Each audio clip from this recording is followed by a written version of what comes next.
গোটা মুসলিম সমাজকে আক্রমণ করবে সে অধিকার কোন সংবিধান দিয়েছে শুভেন্দু অধিকারীকে?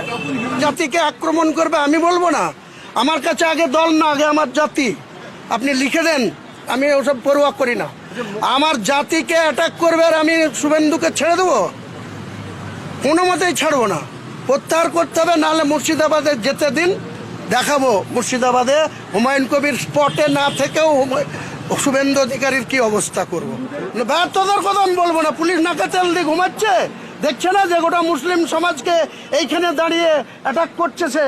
তাহলে প্রশাসন কেন তার বিরুদ্ধে ব্যবস্থা নিচ্ছে না? তাহলে আমার জাতির স্বার্থ আমাকেই রক্ষা করতে হবে, আমার নিরাপত্তা আমাকেই রক্ষা দেখতে হবে।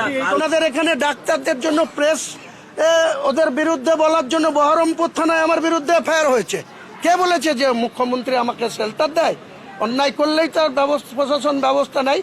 আজকে কেন প্রশাসন শুভেন্দু অধিকারীর বিরুদ্ধে একটা জাতিগত অ্যাটাক করছে, আমাকে কেন আমার জাতির জন্য এত চিৎকার করতে হবে? কেন এখানে ল অ্যান্ড অর্ডার প্রবলেম করছে, একটা গোটা মুসলিম জাতিকে অ্যাটাক করছে, তার বিরুদ্ধে কেন পুলিশ প্রশাসন সমুটো কেস করছে না?